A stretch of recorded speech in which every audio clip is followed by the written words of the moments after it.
پر درود نہیں پڑھ لیتے ہیں، اور یہ فخر کوئی چھوٹا موٹا نہیں، یہ بہت بڑا فخر ہے۔ آل نبی میرا ذریعہ ہے، آل النبی وسیلتی، آل النبی ذریعتی، آل نبی میرا ذریعہ ہے اللہ تک پہنچنے کا، وہم الیہ وسیلتی، اور آل نبی اللہ کی بارگاہ میں میرا وسیلہ ہے۔ ارجو بہم عطا غدن بید الیمین صحیفتی، اور میں امید کرتا ہوں کہ قیامت کے دن میرے سیدھے ہاتھ میں، دائیں ہاتھ میں جو میرا نامہ اعمال دیا جائے گا وہ بھی اہل بیت کے صدقے میں دیا جائے گا۔ اسی گھرانے کے گلے سرسبز، اسی گھرانے کا فخر عظیم، اسی خانوادہ نبوت کے چشم چراغ جو پنجتن کا پانچواں چراغ ہے، جس کی فکر کربلا ہے، جو مکمل ایک انقلاب ہے، جو مکمل ایک تحریک ہے، دنیا کے تمام مفکرین جس کی بارگاہ سے فکر اور تدبر کی خیرات لیتے ہیں وہ امام حسین علی جدہ علیہ السلام کی ذات ہے۔ سبحان اللہ۔ یقیناً اہل سنن کے یہاں ہر سال اکثر علاقوں میں، اکثر شہروں میں محفلیں سجتی ہے، کئی 10 دن، کئی 11 دن، کئی 12 دن، اور ہم آپ بچپنے سے اب تک اور انشاءاللہ قیامت تک کی سلسلہ جاری رہے گا، ہم کربلا کے واقعات، ذکر اہل بیت سنتے ہیں۔ آج میں آپ کے سامنے یہ بات رکھنا چاہتا ہوں کہ کربلا کیا ہے اور کربلا کی جنگ کیا چیز ہے۔ تھوڑا سا ایک اس پر ہم سرسری طور پر ایک نظر ڈالتے ہیں اپنی نئی نسل کو ساتھ لے کر۔ یوں تو کربلا کے اندر ایسی ہمہ جہتیت ہے، اور کربلا ایسا ایک رہنما اصول ہے کہ ہم اس کو جس زاویے سے دیکھتے ہیں کربلا کے اندر وہ ساری چیزیں ہمیں نظر آتی ہے۔ مثال کے طور پر اگر کسی کو صبر سیکھنا ہے تو وہ کربلا کو دیکھے، اسے صبر سیکھنے کا جذبہ نصیب ہو جائے گا۔ اگر کسی کو ایثار سیکھنا ہے تو وہ کربلا سے ایثار سیکھ سکتا ہے۔ اگر کسی کو رشتے نبھانا سیکھنا ہے تو کربلا سے وہ رشتوں کا نبھانا بھی سیکھ سکتا ہے۔ سوتیلے بھائی کے ساتھ ایک اچھے سوتیلے بھائی کا رشتہ کیا ہونا چاہیے تو کربلا آپ کو وہ سکھاتا نظر آئے گا، جناب عباس اور امام حسین کی شکل میں۔ ایک بھائی کے ساتھ ایک بہن کا انداز کیا ہونا چاہیے، سیدہ زینب اور امام حسین کا کردار ہمیں سکھاتا نظر آئے گا۔ ایک باپ کے ساتھ ایک بیٹے کو کتنا باوفا ہونا چاہیے، مولا علی اکبر اور امام حسین کے درمیان کا رشتہ، ایک چچا کے ساتھ ایک بھتیجے کا انداز زندگی کیا ہونا چاہیے، امام قاسم کا انداز امام حسین کے ساتھ، اسی طریقے سے ایک شوہر کے ساتھ بیویوں کا انداز کیا ہونا چاہیے، جناب شہربانو ہے، ام رباب ہے، ام اسحاق ہے، جناب لیلا ہے، یہ مقدس خواتین جو ہے امام علی مقام کے ساتھ، اور امام علی مقام ان خواتین کے ساتھ کس طریقے سے زندگی گزارتے نظر آ رہے ہیں۔ ایک بیٹی کو باپ کے ساتھ، ایک باپ کو بیٹی کے ساتھ کس طریقے سے زندگی گزارنا چاہیے۔ گویا کہ کربلا وہاں صبر ہے، وہاں استقامت ہے، وہاں جرأت ہے، وہاں شجاعت ہے، وہاں تدبر ہے، وہاں فکر ہے، وہاں انداز زندگی ہے، وہاں ذوق بندگی ہے، وہاں قربانیوں کا انداز ہے، وہاں علم کے عظیم چشمے بھی جو وہ پھوٹتے ہوئے وہاں سے نظر آ رہے ہیں۔ گویا کہ تقدس ہے، نگاہوں کی پاکیزگی ہے، خیالات کی پاکیزگی ہے، تخیلات کی پاکیزگی ہے۔ کربلا کے اندر آپ جو عنوان دیکھنا چاہیں آپ کو سارے عنوانات نظر آتے نظر آئیں گے۔ چاہیے، لیکن آج کربلا کو ہم اس انداز سے ایک مرتبہ دیکھتے ہیں کہ جنگ کربلا کیا ہے اور کربلا کی جنگ کیوں ہوئی، اس کا مقصد کیا ہے۔ دیکھیے جس دن سے دنیا بنی ہے اس دن سے امن بھی ہے اور جنگ بھی ہے، جنگوں کا سلسلہ کوئی نیا نہیں، جنگیں ہو رہی ہیں، ہوتی رہے گی، قیامت تک ہوتی رہے گی، اس لیے کہ جہاں انسان ہوگا وہاں امن بھی ہوگا اور وہاں جنگ بھی ہوگی، اس لیے کہ انسان جو ہے وہ انس سے مشتق ہے اور اس کا معنی محبت کرنا ہے، تو جب انسان ہوگا محبت ہوگی تو امن ہوگا، اور انسان جو ہے وہ نسیان سے مشتق ہے اور اس کا معنی بھول جانا ہے، جب انسان ایک دوسرے کے حقوق بھلا دے گا یا بھول جائے گا تو آپس میں اختلافات ہوں گے، آپس میں جنگیں ہوں گی، تو انسان جہاں ہوگا وہاں امن بھی ہے، وہاں جنگ بھی ہے، وہاں محبتیں بھی ہیں، وہاں نفرتیں بھی ہیں، وہاں امانتیں بھی ہیں، وہاں خیانتیں بھی ہیں، وہاں راتوں کا ندامت، راتوں میں ندامت کے ساتھ آنسو بہانا بھی ہے اور راتوں کو آوارگی اور عیاشی کرنا بھی ہے۔ غرض کے ایک سکے کے دو پہلو ہیں اور دونوں چیزیں موجود ہیں، تو جب سے دنیا موجود ہے انسان جنگ کرتا رہا ہے۔ حابیل اور قابیل کی جنگ دیکھ لیں، جناب ابراہیم علیہ السلام اور نمرود کے درمیان کا اختلاف دیکھ لیں، جناب موسیٰ علیہ السلام اور جو ہے وہ فرعون کے درمیان کا اختلاف دیکھ لیں، اسی طریقے سے تو غرض کے انسان جہاں ہوگا وہاں جنگیں ہوگی، لیکن جنگ کربلا کیا ہے؟ کہیں پر جنگ تخت کے لیے ہے، کہیں پہ جنگ تاج کے لیے ہے، کہیں پہ جنگ بیوی کے لیے ہے، کہیں پہ جنگ کسی کے حسن کے لیے ہے، کہیں پہ جنگ جمال کے لیے ہے، کہیں پہ جنگ اقتدار کے لیے ہے، اور اللہ اکبر کہیں پر جنگ جو ہے انسان اپنے حقوق کے حصول کے لیے کرتا ہے، کہیں پہ جنگ روٹی اور کپڑا مکان کے لیے ہے، کہیں پہ جنگ سیاست کے لیے ہے، میرے آقا صلی اللہ علیہ وآلہ وسلم کے دیوانوں۔ لیکن کربلا سے پہلے جتنی جنگیں ہوئی ہیں ان سب سے کربلا انفرادیت رکھتی ہے۔ کربلا کی جنگ نظریاتی جنگ ہے، کربلا کی جنگ نظریاتی جنگ ہے۔ اگر میرے جملے کہیں پہ تلخ لگے تو مجھے معاف کر دیجئے گا، اور اگر میری کہیں اصلاح کی ضرورت ہو تو میں اپنے علماء کو بطور سبق سنانے کے لیے ان کی توجہ چاہتا ہوں۔ کربلا کی جنگ نظریاتی جنگ ہے، اس لیے کہ امام علی مقام کو اگر آپ دیکھیں کربلا کے میدان میں امام نظر آتے ہیں، لیکن جو کربلا کا مین رول ادا کرنے والا شخص ہے وہ ہمیں کربلا میں نظر نہیں آتا، لیکن کسی کو بھی اختلاف نہیں ہے کہ امام علی مقام نے جنگ کس سے کی؟ امام علی مقام نے اس سے جنگ کی جو میدان کربلا میں موجود نہیں تھا، اور اس نے امام سے جنگ کی جو میدان کربلا میں موجود نہیں تھا۔ اسی لیے اس لشکر کو ہمارے یہاں یزیدی لشکر کہا جاتا ہے یا شامی لشکر کہا جاتا ہے۔ میرے آقا علیہ السلام کے پیارے دیوانوں، اب ذرا غور فرمائیں کہ یہ کربلا کی جنگ نظریاتی جنگ ہے۔ نظریاتی مطلب دو نظریے ہیں۔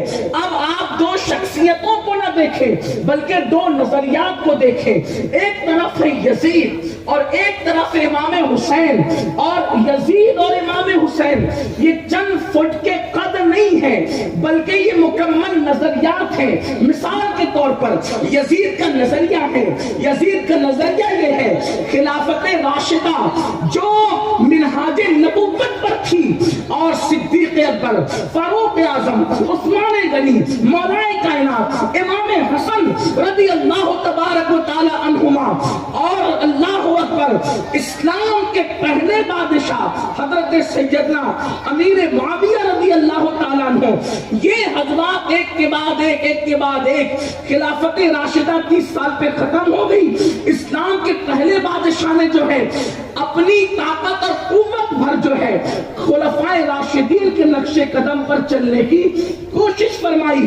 اب اس کے بعد یزید یہ چاہتا تھا کہ وہ سارا ڈھانچہ اسلامی اس کا خاتمہ کر دیا جائے، یعنی کہ وہ آزادی، فکر کی آزادی، رائے کی آزادی، اس کا خاتمہ ہو۔ مثال کے طور پر آزادی کتنی تھی ذرا اندازہ کرے۔ آج کوئی انسان اگر کسی کے 4 لوگ ماننے والے ہو جائیں تو آپ اس کو شریعت کے معاملے میں ٹوک نہیں سکتے۔ یہ ایک نظریہ ہے۔ آئیے میں آپ کو بتاؤں خلافت راشدہ میں کیا تصور تھا۔ وقت کا امیر المومنین 3 بر اعظموں کا گویا کہ حاکم بغیر شرکت غیرے ایک دن جمعہ کی نماز کے لیے مسجد میں تاخیر سے تشریف لاتا ہے. ذرا میں اپنے جوانوں کی توجہ چاہتا ہوں. اسلام کے نظریات کیا ہیں؟ یہ جنگ نظریاتی جنگ تھی اور اس کی اہمیت آپ اندازہ کریں. آخری میں انشاءاللہ نتیجہ نکلے گا. میں دیر تک آپ کا امتحان نہیں لوں گا, جلدی ہم کسی نتیجے پہ پہنچیں گے. اور پھر آپ کو کماری والوں, باسنی والوں, قرب و جوار سے آنے والوں, آپ کو یہ فیصلہ کرنا پڑے گا کہ اس نظریاتی جنگ میں ہم کھڑے کس کے ساتھ ہیں. یہ آپ کو ضرور فیصلہ کرنا ہوگا. میرے آقا علیہ الصلوۃ والتسلیم کے پیارے دیوانوں, اللہ اکبر, یزید کس کو ختم کرنا چاہتا ہے؟ فکر کی آزادی. اس لیے کہ اسلام کا مطلب آزادی ہے, اسلام کا مطلب حریت ہے, اسلام کا مطلب جو ہے بغیر کسی کی رعایت کیے ہوئے شریعت کو نافذ کرنا ہے. نفاذ شریعت ہے, نظام مصطفیٰ ہے. اللہ اکبر.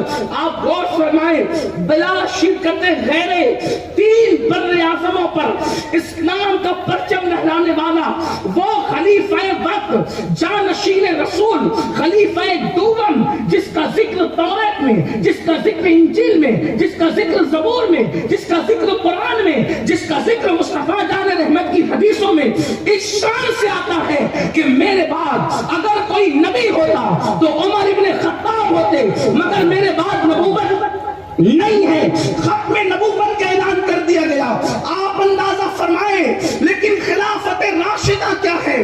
وہ عمر ابن خطاب جس کے لیے میرے آقا فرماتے ہیں اللہ اکبر کہ جب تم محفلیں سجایا کرو تو 2 چیزوں سے اپنی محفلوں کو زینت دیا کرو. ایک تو مجھ پر درود پڑھ کے زینت دیا کرو, اور دوسرے عمر کا ذکر کر کے محفلوں کو زینت دیا کرو. وہ عمر ابن خطاب رضی اللہ تعالیٰ کو ایک مرتبہ مسجد نبوی کے اندر جمعہ پڑھانے کے لیے دیر سے آتے ہیں تو ایک کم عمر کا نوجوان, ان کو پوری مسجد جو بھری ہوئی تھی, مسجد نبوی کھچا کھچ بھری تھی, اسی درمیان میں پوچھ لیتا ہے امیر المومنین اب آپ بھی جمعہ کی نماز میں دیر سے آؤ گے؟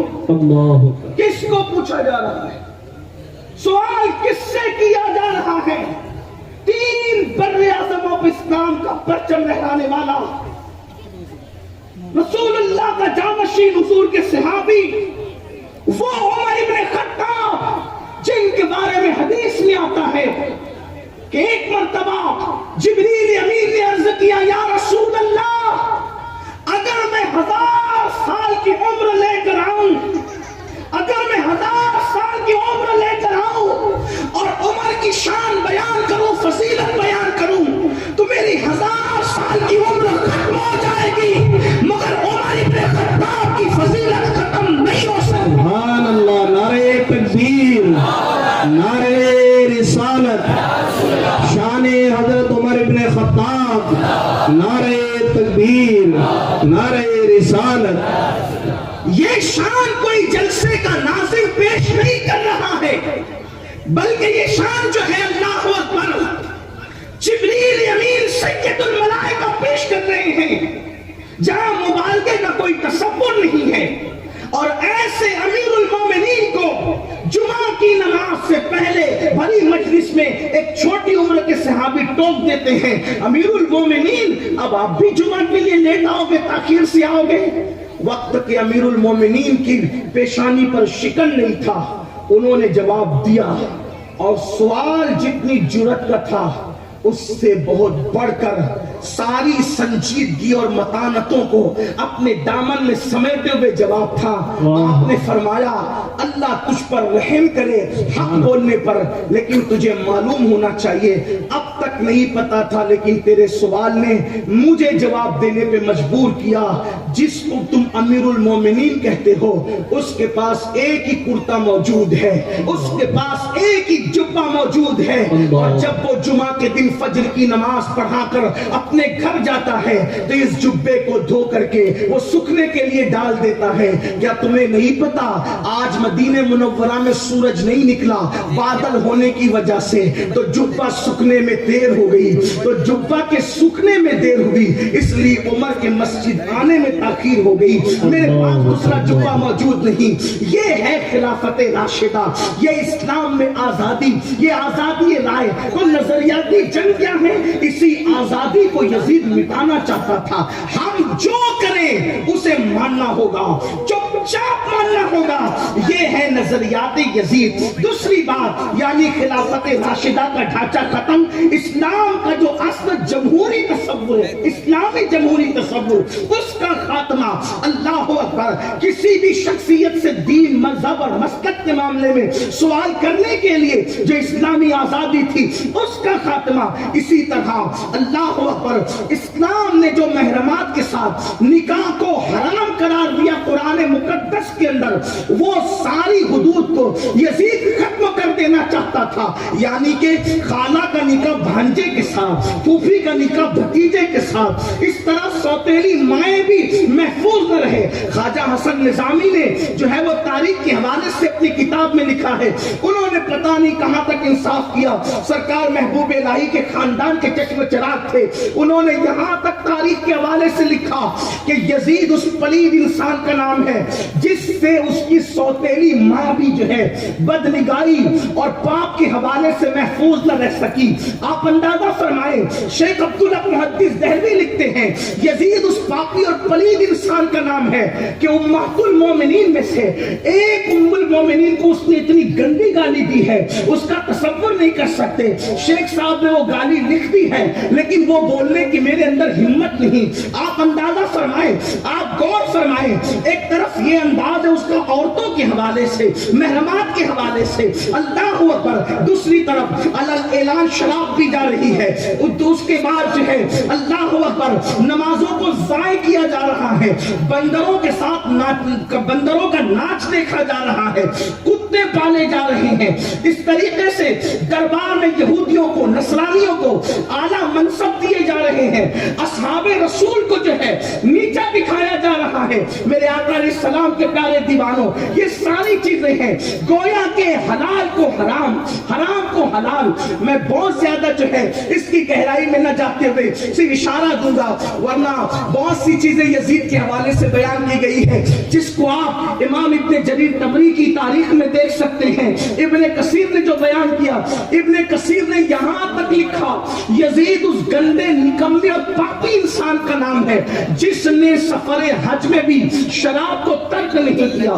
وہ سفر حج میں بھی شراب پیتا رہا. ایک نظریات ہے حرام اور حلال کی ساری سرحدوں کو ختم کر دو, گویا کہ اللہ کے دین کا خاتمہ کر دو. اور یزید کے وہ لوگ, وہ رشتہ دار جو بدر میں, احد کے اندر مارے گئے تھے, اللہ اکبر, اور پھر کلمہ پڑھنے کے بعد اللہ اکبر ان رشتہ داروں سے اس کے باپ داداؤں نے تعلقات کو ختم کر دیا تھا کہ رشتے اب خون کی وجہ سے ترتیب نہیں پائیں گے, رشتے اب ایمان اور نسبت مصطفیٰ جانے رحمت کی وجہ سے ترتیب پائیں گے. یزید نے اس کی اثر نو تجدید کی اور اس نے جو اشعار کہے, جو بعض مورخین نے لکھے ہیں کہ بنو ہاشم پر کوئی وحی نہیں آئی, انہوں نے تو حکومت کے لیے کھیل کھیلا تھا, انہوں نے تو اقتدار کے لیے کھیل کھیلا تھا. گویا کہ اللہ اکبر ایک مقدس باپ کا ایک بدترین بیٹا, یہ تاریخ بتا رہی ہے, یہ نظریات ہے یزید کے, یہ بدترین خیالات ہیں یزید کے.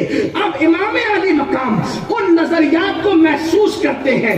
اب آپ اندازہ کریں, تھوڑا سا غور کرنا, میں واقعات کی طرف جانے کی بجائے آپ کا ذہن کربلا کے اس عظیم فلسفے کی طرف لے کر کے جانا چاہ رہا ہوں. لیکن دھیان دینا میری قوم کے جوانوں, امام علی مقام پہلے ہی دن یزید کے مخالف ہیں. لوگ کہتے ہیں سب منع کر رہے تھے, سب منع کر رہے تھے, سب منع کر رہے تھے, پھر کیوں گئے, پھر کیوں گئے. میں کہتا ہوں حسین اس مفکر کا نام ہے کہ 3 سال کے بعد سب کی نظر جہاں پہنچی, امام حسین کی نظر 3 سال پہلے اس سے آگے پہنچی تھی. اس لیے کہ جنہوں نے جو ہے وہ رخصت پہ عمل کرتے ہوئے یزید کی بیعت کی تھی, بالآخر ان لوگوں نے شہادت امام کے بعد یزید کی بیعت توڑی. کیوں؟ اس لیے کہ ان کو 3 سال کے بعد جو دکھا تھا, حسین نے اس سے پہلے اس کو محسوس کر لیا تھا. حسین اس مفکر کا نام, حسین اس مدبر کا نام, حسین اس شجاع کا نام, حسین اس بہادر کا نام ہے. تو امام علی مقام کے نظریات یہ تھے, اگر اس کے خلاف اٹھ کر کے کھڑے نہیں ہوں گے تو اسلام کا ڈھانچہ جو ہے زمین پہ گر کے رہ جائے گا. اذانیں ہوگی مگر روح اذان نہ ہوگی, نمازیں ہوگی مگر نماز کی وہ اہمیت نہ ہوگی, قرآن کے حروف ہوں گے اس کی معنویت کی وہ قدر نہ ہوگی, احکامات نافذ نہ ہوں گے. امام اٹھ کر کے کھڑے ہوتے جاتی. اب یہاں دو نظریات رہ جاتے ہیں، ایک نظریات یزید، ایک نظریات امام حسین. امام حسین کے نظریات کیا تھے؟ نگاہوں کا تقدس نظریہ حسین ہے، محرمات کے ساتھ جو نکاح کی حرمت ہے وہ نظریات حسین ہے، بلکہ قرآن کی تعلیمات نظریات امام حسین ہے، شراب کی حرمت نظریات امام حسین ہے، حلال و حرام کی تفریق نظریات امام حسین ہے، زنا کی مذمت نظریات امام حسین ہے، سود جیسا بدترین کام نظریات امام حسین میں سے ہے. دو نظریات میدان کربلا میں ٹکراتے ہیں اور اب مسلم امہ کو پیغام دیا جاتا ہے کہ ذات حسین اور ذات یزید کا معاملہ نہیں ہے، اب نظریات حسین اور نظریات یزید کا معاملہ ہے. اور اب بتاؤ آپ کس کے نظریے کے ساتھ ہو؟ آپ نظریہ حسین کے ساتھ ہو یا نظریہ یزید کے ساتھ ہو؟ یاد رکھنا تمہارا نعرہ کچھ بھی ہو، نظریے جس کے ساتھ ہوں گے قیامت کے دن اس کے ساتھ اٹھنا نصیب ہوگا. اب میں پوچھنا چاہتا ہوں اپنی قوم کے جوانوں سے، مجھے بتاؤ راستہ چلتے ہوئے اگر تم کسی عورت پر پاپ کی نظر ڈالتے ہو تو کیا یہ نظریہ حسین ہے یا نظریہ یزید ہے؟ آپ مجھے بتانا. اپنی عدالت میں کبھی کسی نے کسی کو عوام کی عدالت میں کھڑا کیا، کبھی کسی نے کسی کو قوم کی عدالت میں کھڑا کیا، کبھی کسی نے کسی کو قانون کی عدالت میں کھڑا کیا. اب میں آج آپ کو آپ ہی کے زمین کی عدالت میں کھڑا کر کے یہ سوال کرنا چاہتا ہوں، شربت اور کھچڑی کی لحاظ پہ اترانے والوں، کنڈے اور کڑے پہن کر حسینیت کا سرٹیفکیٹ حاصل کرنے والوں، مجھے بتاؤ اللہ اکبر تم اور ہم کس نظریے کے ساتھ ہیں؟ اگر راستہ چلتے ہوئے کسی عورت پر پاپ کی نظر ڈالی جا رہی ہے، یہ کس کا طریقہ زندہ ہو رہا ہے؟ کس کا نظریہ ہے؟ اگر شراب پی جا رہی ہے، نظریہ کس کا ہے؟ اللہ اکبر. حسینیت اور شراب دونوں ایک جگہ جمع ہو ہی نہیں سکتے. جہاں حسین ہوں گے وہاں شراب نہیں ہوگا، جہاں حسین ہوں گے وہاں تو شربت ہوگا، جہاں شراب ہے اس کے شربت ہوگا. ہم کس نظریے کے ساتھ ہیں؟ اللہ اکبر. جہاں حسینیت ہوگی وہاں جوؤں کے اڈے نہیں ہوں گے، جہاں حسینیت ہوگی وہاں بے نمازی پن نہیں ہوگا، جہاں حسینیت ہوگی. اس لیے کہ یہ جنگ نظریے کی جنگ ہے. اگر ذات کی جنگ اس کو قرار دے دیا جائے، اس سے بڑھ کر حسین ماں کی کوئی توہین نہیں ہو سکتی. اس لیے کہ حسین اپنی ذات کے لیے نہیں آئے تھے، حسین کو نظریہ بچانے کے لیے آئے تھے. اور دنیا جانتی ہے اگر ذات کے لیے آتے تب تو حسین جنگ ہار چکے. خاموش توجہ کریں، اگر ذات کے لیے آتے تب تو حسین جنگ ہار چکی. یہ تو بے ادبی ہے، کیونکہ ذات کے لیے جو آیا ذات تو کٹ گئی، ذات کے لیے ذات کٹ گئی. اور مولا حسین کو ذات کے لیے آنے کی ضرورت کیا تھی؟ اس لیے کہ خدا کی عزت کی قسم قیامت سے پہلے کسی کو یہ معلوم نہیں ہے نام کے ساتھ کہ وہ جنت میں داخل ہوگا، سوائے ان نفوس کے جن کو رسول اللہ نے جنت کی بشارت دی. بے شک بے شک. کوئی یقین سے نہیں کہہ سکتا. آپ کتنے ہی بڑے باپ کے بیٹے ہیں، آپ یقین سے اپنے آپ کو جنتی نہیں کہہ سکتے، امید کر سکتے ہیں، یقین سے نہیں کہہ سکتے. بلکہ جو یقین سے اپنے آپ کو جنتی کہے، صاحب مجموع الزوائد لکھتے ہیں اللہ کے رسول نے فرمایا جو یقینی طور پہ اپنے جنتی ہونے کا اعلان کرے، میں محمد اعلان کرتا ہوں کہ وہ شخص جہنم میں جائے گا. امید کر سکتے ہو، یقین نہیں کر سکتے. خوف ہوگا، امید ہوگی، یقین نہیں ہوگا. جو یقین سے کہے، کیا یقین سے کہہ سکتے ہیں جہاں نوح علیہ السلام کا بیٹا جہنم میں جا رہا ہوگا، لوط علیہ السلام کی بیوی جہنم میں جا رہی ہوگی، خلیل اللہ کا صدقہ چچا آزر جہنم میں جا رہا ہوگا، میری اور آپ کی اوقات کیا ہے؟ میری اور آپ کی حیثیت کیا ہے؟ اگر امام حسین کے بارے میں یہ نظریہ ہے کہ وہ ذات کے لیے آئے تھے، ذات کے لیے وہ کیسے آتے؟ وہ تو جس دن پیدا ہوئے اسی دن رسول اللہ نے فرما دیا یہ جنتی صرف نہیں، جنتی جوانوں کا سردار ہے. سبحان اللہ سبحان اللہ. ڈگری کتنی بڑی تھی، جنتی جوانوں کا سردار ہے. اٹھا کر کے حدیث دیکھیں، اللہ کے رسول علیہ السلام نے فرمایا کہ جب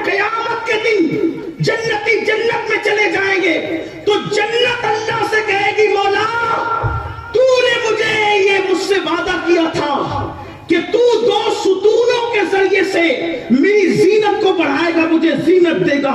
کہاں ہے وہ میری زینت؟ تو اللہ فرمائے گا دے تو دیا، اور جب حجابات اٹھیں گے تو ایک ستون امام حسن ہوں گے، ایک ستون امام حسین ہوں گے، اور اللہ فرمائے گا یہ تیری زینت آ گئی۔ تو حدیث میں آتا ہے اس دن جنت ایسے اترائے گی جیسے دلہن اپنے بیوی کو دیکھ کر کے اترایا کرتی ہے۔ سبحان اللہ، نعرہ تکبیر۔ جنت میں اترائیں گے، لوگ جنت میں اترائیں گے، جنت حسن و حسین میں اترائے گی۔ آپ مجھے بتایا اس جنتی کا نام ہے حسین، تو ذات کے لیے کیوں آتے؟ پیدا ہوتے ہی جنتی جوانوں کے سردار، لوگ نبی کی نالین کو پہنچنا چاہتے ہیں۔ حسین پاک کا مرتبہ یہ تھا، ان کی شان یہ تھی، رسول اللہ نے ان کو کندھوں پہ بٹھایا، ان کے لیے سجدوں کو طویل کیا، ان کے لیے سجدے طویل کیے۔ حالت رکوع میں اگر یہ دونوں شہزادے آ گئے اور نبی پاک علیہ السلام کے پیروں کے درمیان سر ڈالنے لگے تو اللہ کے رسول نے نماز کی حالت میں پیر پھیلا دیے تاکہ یہ اس میں سے گزر جائے۔ حالت نماز میں ان کے بارے میں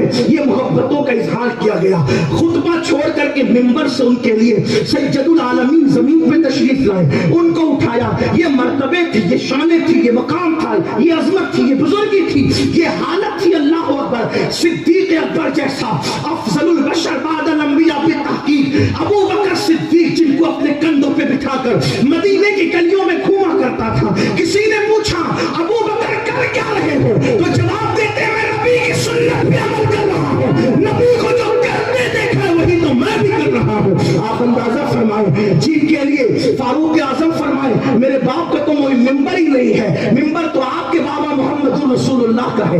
آپ اندازہ فرمائیں ابو ہریرہ رضی اللہ تعالیٰ عنہ جن کی جوتیاں سیدھی کرے، امام حضرت حافظ ذہبی کو اٹھا کر آپ پڑھیں، سیر اعلام میں لکھتے ہیں جس کا خلاصہ یہ ہے، حضرت ابو ہریرہ جن کی جوتیاں سیدھی کریں، جن کی جوتیوں کو اپنے امامے کے شملے سے صاف کریں۔ اللہ اکبر، حضرت جابر ابن عبداللہ انصاری، اللہ اکبر، جن کے سینے سے ہاتھ مل مل کر کے سونگا کریں، یہ رسول اللہ کی خوشبو آتی ہے۔ اللہ اکبر، یہ میں روایتیں نہیں اسی اشارہ دے رہا ہوں، یہ شان کی شخصیت ذات کے لیے کیسے آتی؟ جس کی ذات میں اللہ اکبر گویا کہ رسول اللہ کی ذات کا جلوہ تھا، وہ امام حسین ذات کے لیے اگر آئے کربلا میں ذات کو کٹ گئی۔ اس سے بڑی بے ادبی کیا؟ ذات کے لیے نہیں ہے، نظریے کے لیے۔ حسین نظریہ لے کر آئے، اور آج پوری دنیا میں کھل کر جو نظریہ بیان ہو رہا ہے وہ امام حسین کا نظریہ ہے۔ اسی لیے وہ اپنی جنگ جیت چکے ہیں، جنگ نظریے کی بھی جنگ جیت گئے۔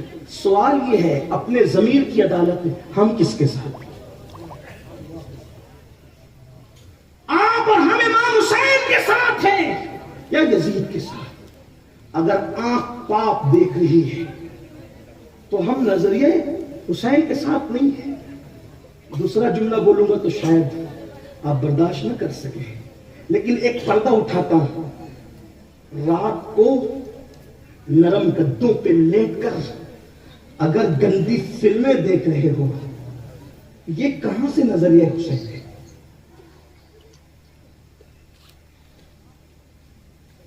جو اپنی راتوں کو گندی فلمیں دیکھ کے گزار رہا ہے، زنا کے مناظر دیکھ کے گزار رہا ہے، وہ قیامت کے دن یزید کے ساتھ اٹھنے کے لیے تیار ہو جائے۔ لا حسینیت کا نعرہ لگا لو، حسینیت نسب کی بنیاد پہ کسی کو نصیب نہیں ہوگی، حسینیت علاقے اور نعرے کی بنیاد پہ نصیب نہیں ہوگی، حسینیت علاقے اور علم کی بنیاد پہ نصیب نہیں ہوگی، حسینیت تو نظریہ اور کردار کی بنیاد پہ نصیب ہوگی۔ کیا نظریہ تھا؟ اپنے بابا سے سیکھا، توجہ کرنا۔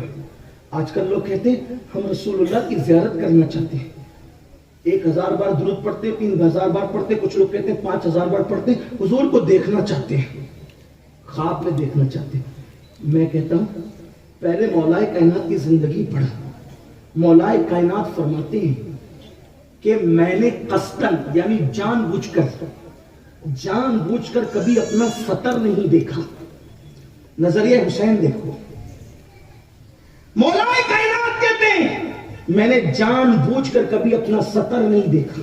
حیا کے پردے میں سطر آپ جانتے ہیں کس کو کہتے ہیں؟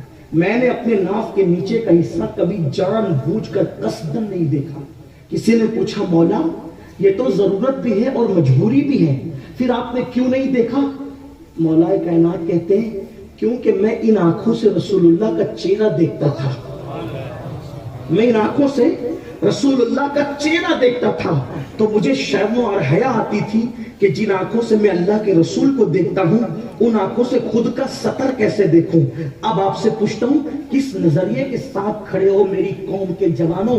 مولائے کائنات تو خود کا سطر بھی دیکھنے شرمائے، کیونکہ ان آنکھوں سے میں رسول اللہ کو دیکھتا ہوں۔ اور ہم راتوں کو کیا دیکھ رہے ہیں، ہماری راتیں کیا دیکھتے ہوئے گزر رہی ہے، کس نظریے کے ساتھ کھڑے ہو؟ اور پھر کہتے ہو قبر میں رسول اللہ کا دیدار ہوگا، پھر کہتے ہو قیامت میں رسول اللہ کا دیدار ہوگا۔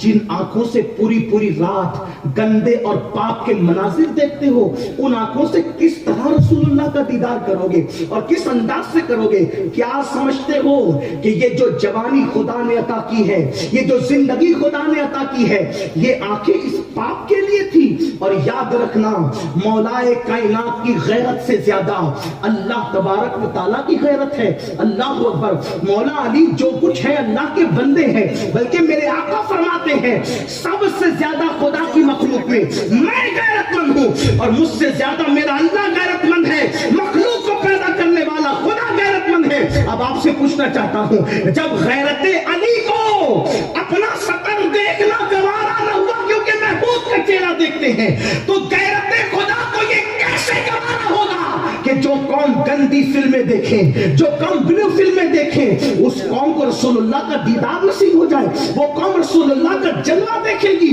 نہیں نہیں، ہرگز نہیں۔ اس کے بعد آگے چلیں، کس کے ساتھ کھڑے ہیں؟ یزید شراب کو عام کرنا چاہتا ہے، امام علی مقام شراب کا بائیکاٹ کرنا چاہتے ہیں، شراب کا خاتمہ کرنا چاہتے ہیں۔ آج آپ دیکھیں حسینی کہلا کر کے نشہ کتنا عام ہو رہا ہے، کہاں؟ حسینیوں کے محلے میں، مسلمانوں کے محلے میں۔ اللہ اکبر۔ کیا لوگوں نے نہیں سنا؟ اللہ اکبر۔ مصطفیٰ جان رحمت صلی اللہ علیہ وآلہ وسلم فرماتے ہیں جس کے پیٹ میں شراب کا ایک گھونٹ آ گیا، اللہ اکبر، 40 دن تک اللہ اس کی عبادت کو قبول نہیں فرماتا۔ اور یہاں تک فرمایا جس نے ایک گھونٹ شراب کا پیا اور مرنے سے پہلے توبہ نہیں کی، قیامت کے دن اس حالت میں اٹھے گا، اس کا چہرہ یا تو سور کی طرح ہوگا یا تو بندر کی طرح ہوگا۔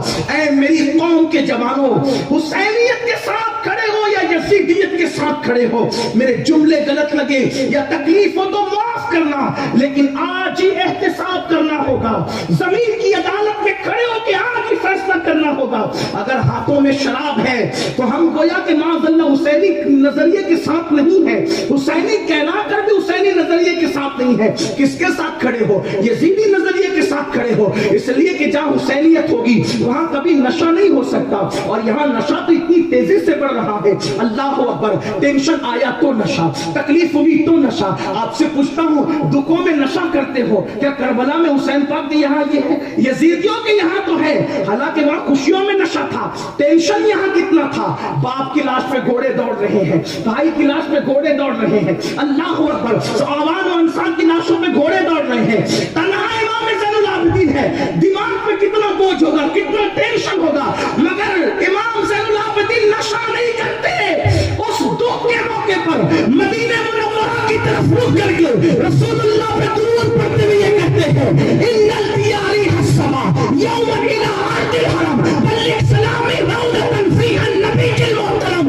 گویا کہ مظلوم کربلا سید سجاد بتا رہے ہیں کہ یزیدی خوشی اور غم میں نشہ کرتے ہیں، میں حسین کا بیٹا اتنے دکھوں میں بھی نشہ نہیں کر رہا ہوں، بلکہ رسول اللہ پہ درودوں کے گجرے بھیج رہا ہوں، درودوں کی سوگات بھیج رہا ہوں۔ پتا چلا یہاں نشہ نہیں ہے۔ اللہ اکبر۔ اس کے بعد اللہ اکبر ایک حدیث پڑھتا ہوں نشے کے متعلق اور آگے بڑھتا ہوں، عنوان طویل، جلدی سے۔ میرے آقا مصطفیٰ جان رحمت صلی اللہ علیہ وآلہ وسلم فرماتے ہیں قیامت کے دن نشہ کرنے والے جب اللہ کی عدالت کی طرف آئیں گے تو ان کے منہ سے پاخانہ اگل رہے ہوں گے،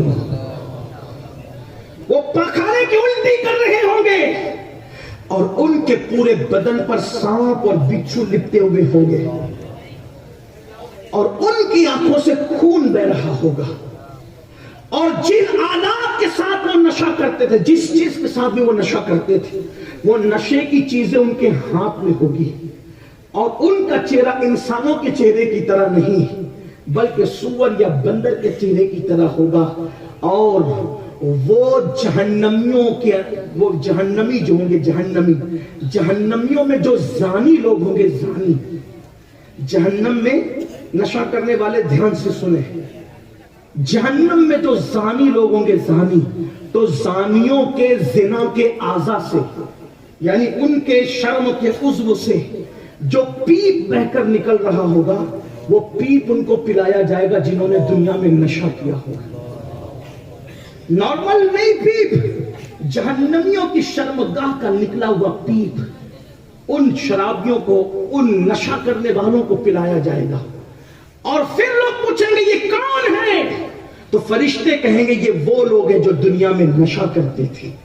اللہ کے رسول علیہ السلام فرماتے ہیں قیامت کے دن میں ان کی شفاعت نہیں کروں گا، بلکہ یہاں تک فرمایا جس نے نشہ کیا گویا کہ اس نے محمد کی شہادت کا انکار کر دیا۔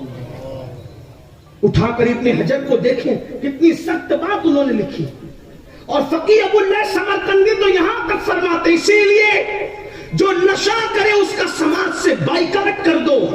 یہاں تک فرمایا فقیہ نے کہ حدیث پاک کا مفہوم ہے جو کسی نشہ کرنے والے کو دعوت دے گویا کہ اسلام کو اس نے ذلیل کیا، جو نشہ کرنے والے کو قرضہ دے گویا کہ اسلام کو ڈھانے میں اس نے مدد کی۔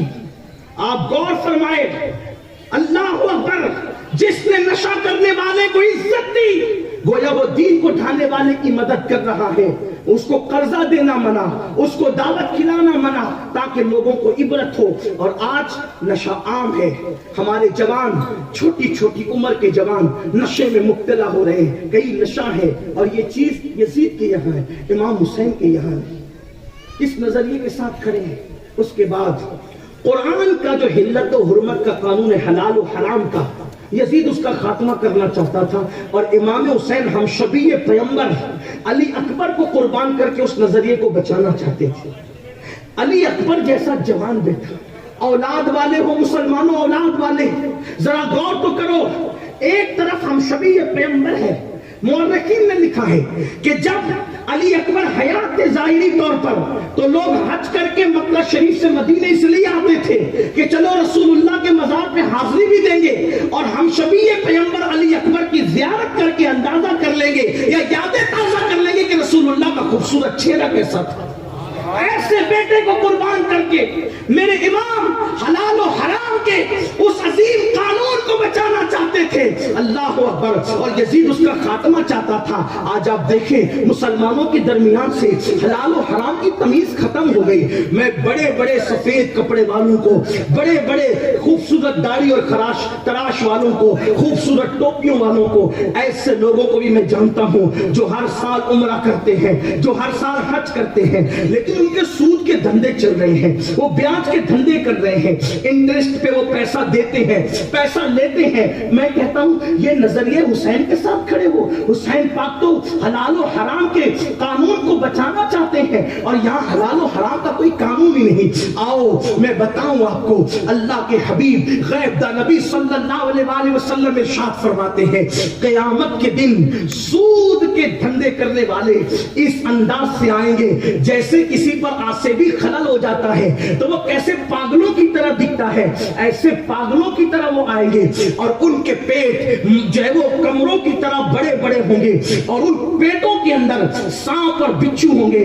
آپ مجھے بتائیں اگر حلال کھا کے پیٹ بڑھ جائے تو انسان کا اٹھنا بیٹھنا دشوار ہو جاتا ہے۔ سود کے دھندے کرنے والوں، سود لینے اور دینے والوں، جب یہ پیٹ اللہ اکبر کمروں کی طرح بڑے بڑے ہوں گے اور اس میں سانپ اور بچھو ہوں گے، اس وقت کیا بنے گا؟ اللہ اکبر۔ لوگ کہتے ہیں مولانا اتنا آپ لوگ کہتے ہیں کہ سود مت کرو، سود مت کرو، دنیا کی دوسری قومیں تو سود کھا رہی ہے، اگر ہم نے سود کے دھندے نہ کیے تو دوسری قوموں سے ہمارا مقابلہ کیسے ہوگا؟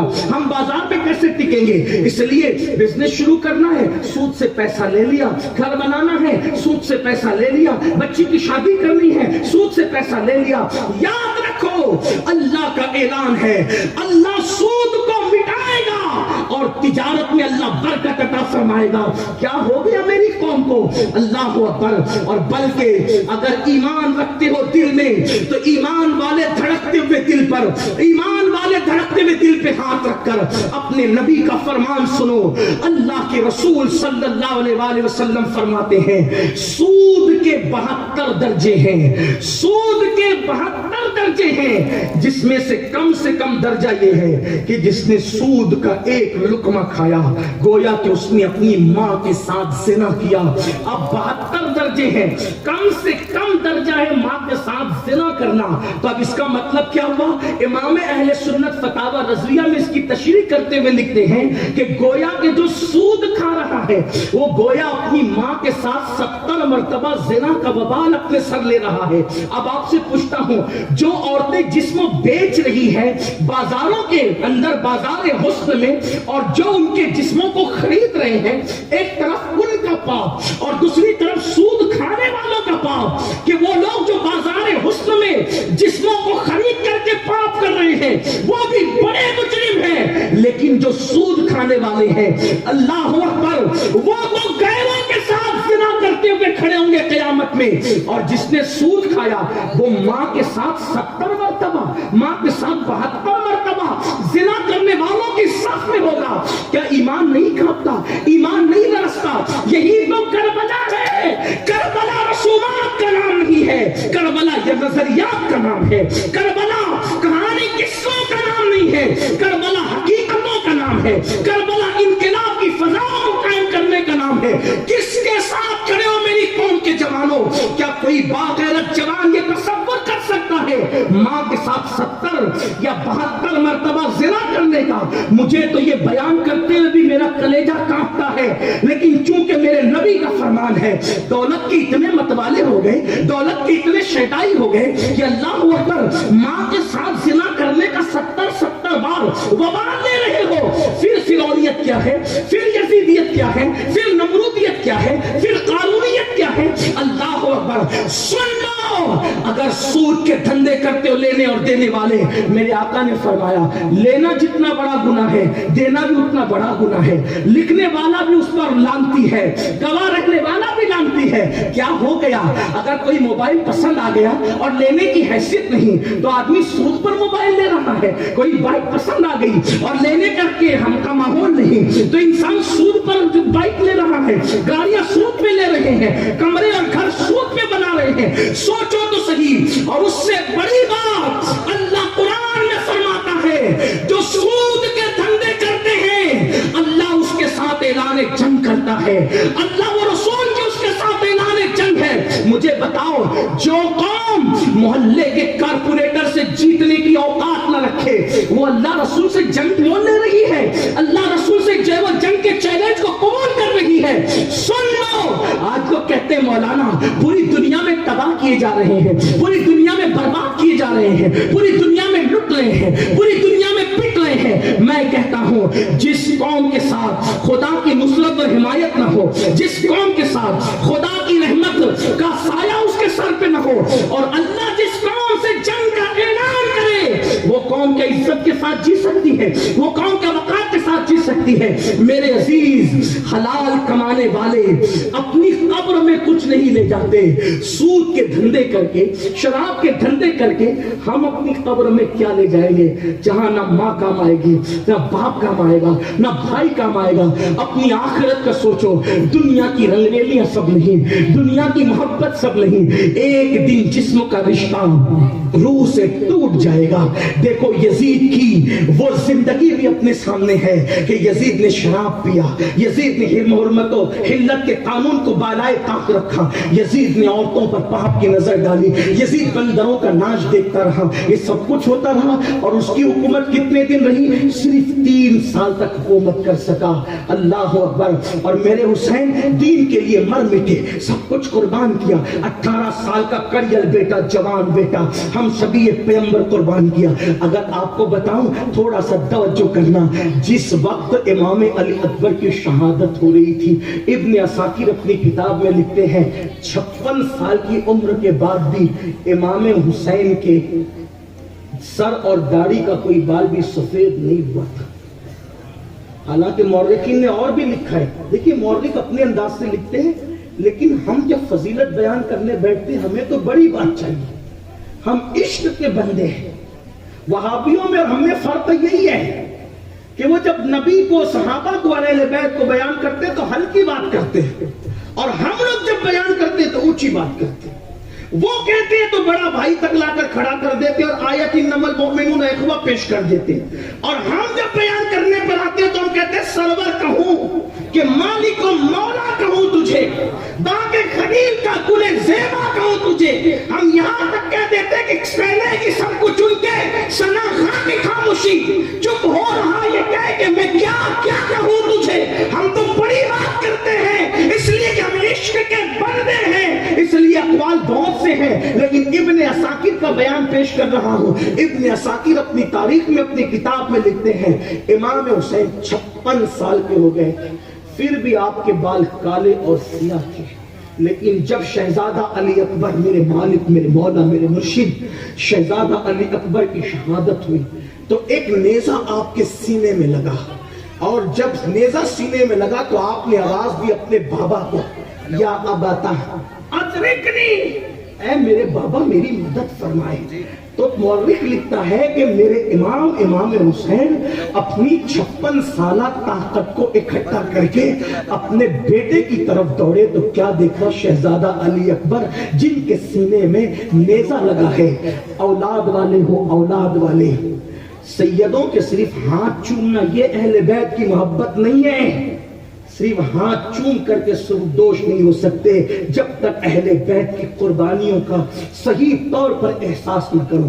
جس قوم کو خون حسین کا احساس نہیں، لوگ کہتے ہیں یمن لٹ گیا، عراق لٹ گیا، کشمیر میں یہ ہے اور فلسطین میں یہ ہے، مسلمانوں کے خون سے ہولی کھیلی جا رہی ہے. میں کہتا ہوں جو قوم اپنے نبی کے نواسوں کے خون کی قدر نہ کرے اس قوم کے خون کی کیا قدر ہوگی، اس قوم کے خون کی کیا حیثیت ہوگی. اگر قوم مسلم نے اپنے نبی کے نواسوں کی خون کا احساس کیا ہوتا کہ جس مقصد کے لیے انہوں نے قربانی دی اس مقصد کو بھلایا نہیں ہوتا، اس کو پورا کیا ہوتا، شاید فلسطین میں یہ حالات نہ دیکھے ہوتے، عراق، شام، یمن اور ہمارے گرد نواح کے یہ حالات نہ دیکھے ہوتے. یاد رکھنا مسلمانوں، اگر آج مسلم امہ نہیں سدھرتی، نہیں سنورتی، حالات اس سے بدترین ہوں گے، بد سے بدتر ہوں گے. آؤ محسوس کرو اہل بیت کی قربانی کو. اگر محسوس کرتے ہو تو کر لو.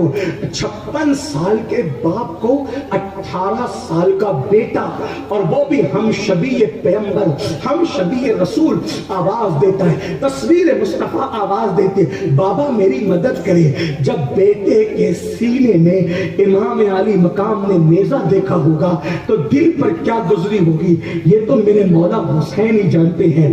لیکن بیٹے والے، اولاد والے ہو، میری مائیں اور بہنیں بھی اگر سن رہی ہے تو ان سے کہتا ہوں وہ بھی اولاد والی ہیں. اور نظریہ حسین کے ساتھ کھڑے ہو جاؤ، نظریہ حسین کی طرف آ جاؤ، سچے حسینی بن جاؤ. ایک بیوی اپنے شوہر کو یہ نہ کہے حلال لا یا حرام لا، مجھے اس سے کوئی مطلب نہیں، میری مانگ پوری کر، یہ کہنے کی بجائے بیوی شوہر سے یہ کہے خالی ہاتھ لوٹ کے آنا، میں فاقہ تو کر لوں گی لیکن حرام میرے گھر میں مت لانا. اور تو یہ تصور بنانا ہوگا تبھی وہ بی بی زہرا کی ردائے پاک کے نیچے کھڑی ہو سکے گی، ورنہ ان کے لیے یزید کی گندگی کے سوا کوئی چارہ نہیں ہوگا. اللہ اکبر. 56 سال کے میرے امام اپنے بیٹے کے 18 سال ہم شبیہ پیغمبر کے سینے میں نیزہ دیکھتے ہیں، اور کیفیت کیا ہوتی ہوگی وہ تو وہی جانے. لیکن ان کے نزدیک بیٹے سے زیادہ نظریے کی اہمیت تھی، بیٹے سے زیادہ اللہ کے قانون کی اہمیت تھی، بیٹے سے زیادہ مصطفیٰ جان رحمت کے نظام اور شریعت کی اہمیت تھی. جب پہنچے شہزادہ علی اکبر کو اپنے زانوں پہ رکھا تو کہا بیٹا کیا ہوا؟ کہا بابا پیاس بہت لگی ہے، میں نے آپ سے جب بھی جو مانگا آپ نے مجھے عطا کیا. بابا ایک مرتبہ چند قطرے مجھے پانی پلا دے بابا، میں اب بھی ان سے لڑنے کی طاقت رکھتا ہوں. مورخین لکھتے ہیں شہزادہ علی اکبر اتنے بہادر تھے کہ آپ نے 12 مرتبہ یزیدیوں پہ حملہ کیا، اور 12 کے 12 مرتبہ سینکڑوں یزید یزیدیوں کو فینار جہنم کیا. اتنے بہادر تھے کیونکہ علی کے پوتے تھے, حسین ابن علی کے شہزادے تھے, رسول اللہ کے ہمشبی تھے. اللہ اکبر. کہتے بابا اگر پانی دے دیں میں اب بھی ان سے لڑ سکتا ہوں, اور بابا میرے سینے میں یہ جو نیزہ لگا ہے بڑی تکلیف ہے, آپ اس کو نکال دے بابا. اگر آپ نے نکال دیا میں اب بھی ان سے لڑنے کی طاقت رکھتا ہوں. ابن عساکر کہتے ہیں امام علی مقام نے اپنے 18 سالہ بیٹے کا سر زمین پہ رکھا اور 56 سال کی پوری طاقت کو اکٹھا کیا, اور اکٹھا کرنے کے بعد جو ہے جب آپ نے سینے سے 18 سال کے کڑیل جوان بیٹے کے سینے سے جب نیزہ کھینچا ہے تو ابن عساکر کے قول کے مطابق نیزے کی انڈی پر مولا علی اکبر کے دل کا ٹکڑا نکل کر کے آ گیا. اور جب علی اکبر کے دل کا ٹکڑا امام حسین نے نیزے کی انڈی پہ دیکھا, حسین سے برداشت, میرے مولا سے برداشت نہ ہو سکا. مورخ لکھتا ہے کہ 2 شہادتوں پر امام مسلم کو روتے دیکھا. ایک تو غازی عباس کی شہادت پہ رو کے یہ کہا عباس تیرے جانے سے میری کمر ٹوٹ گئی, اور جس وقت علی اکبر کی شہادت ہوئی علی اکبر کی شہادت کے وقت ایک جملہ کہا علی اکبر میرے بیٹے تیرے جانے سے میری زندگی کی بہاریں ختم ہو گئی. اولاد والے ہو جب نرم قدوں پر لیٹ کر گندی فلمیں دیکھنے کو دل چاہے تو امام علی مقام کی اس قربانی کو یاد کرنا ان کے نظریے کو. جب کسی عورت پر پاپ کی نظر ڈالنے کو دل چاہے حسین پاک کے اس قربانی کو یاد کرنا. جب سود کے دھندے کر کے کروڑ پتی بننے کو دل چاہے, پیسے تو نچنیے بھی کما لیتے ہیں, پیسے اتنے قیمتی ہو گئے, مال اتنا قیمتی ہو گیا کہ آل رسول کی قربانیوں کو پیٹ کے پیچھے ڈال کر مال کما رہے ہو.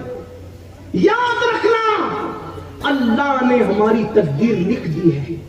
جب ہم ماں کے پیٹ میں 4 مہینے کے حمل کی شکل میں تھے تب یہ فیصلے ہو گئے کہ ہمیں کتنا مال ملے گا کتنا نہیں ملے گا. جتنا لکھ دیا گیا ہے اس سے زیادہ نہیں مل سکتا, چاہے حلال سے حاصل کرو چاہے حرام سے حاصل کرو. بس میں اتنا کہنا چاہتا ہوں, اگر زندگی میں شربت کی بجائے شراب ہے, اگر زندگی میں نگاہوں کی طہارت کی بجائے پاپ ہے, زندگی میں اگر تقدس کی بجائے زنا ہے, اگر زندگی میں اللہ اکبر نمازی پن کی بجائے بے نمازی پن ہے, اگر زندگی میں حلال و حرام کی جو ہے وہ حدود کو جو ہے وہ پامال کیا جا رہا ہے, تو اس کا مطلب یہ ہے کہیں نہ کہیں آپ یزید کے ساتھ کھڑے ہو. حسینیت زندگی میں نہیں ہے, بلکہ اگر جملہ تلخ لگے تو ایک بات اور کہہ کر کے جانا چاہتا ہوں اور اپنی بات اختتام کی طرف لے جانا چاہتا ہوں. یزید سے شاید 2 قدم کچھ آگے ہو گئے عمل کے معاملے میں. یزید تو یزید بن کر یزیدیت کر رہا تھا. میری قوم کتنی مکار نکلی کہ یہ قوم حسینی بن کر یزیدیت کر رہی ہے. آنے رسول کو سمجھتے کیا ہو؟ حسین پاک کی بے حرمتی کر کے عزت پاؤ گے, صحت پاؤ گے, عمر پاؤ گے, طاقت پاؤ گے. سنو, امام المتکلمین علامہ نقی علی خان قاضی ایاز کے حوالے سے ایک حدیث نقل کرتے ہیں اپنی کتاب میں کہ اللہ کے رسول علیہ السلام نے فرمایا جو میری اولاد کو دیکھ کر صرف کھڑا نہ ہو. توجہ کریں, امام علی مقام کی قربانیوں کو پامال کرنے والوں, بے حرمتی کرنے والوں, میں یہ جانتا ہوں جان بوجھ کے نہیں کر رہے ہو, لاشعوری طور پہ کر رہے ہو. اسی لیے تو بیدار کرنے کے لیے آئے ہیں, جلسہ کر دیں. یہ علماء نے جلسہ اس لیے کیا کہ آپ بیدار ہو جائیں, آپ کو ہوش آ جائے لاشعوری طور پہ جو کام کر رہے ہو. اللہ کے رسول علیہ السلام فرماتے جو میری اولاد کو دیکھ کے بیٹھا رہا کھڑا نہ ہو. اس میں اولاد سے مراد کسی کا نام نہیں لیا. قیامت تک حضور کی جتنی اولاد ہے سب اس میں آمین. جو میری حال کو دیکھ کے بیٹھا رہا اٹھ کر کھڑا نہ ہوا, اللہ اس کو لا علاج بیماریوں میں مبتلا کر دے گا. اللہ اس کو لا علاج بیماریوں میں مبتلا کر دے گا. جو سید کو دیکھ کے کھڑا نہ ہو, حدیث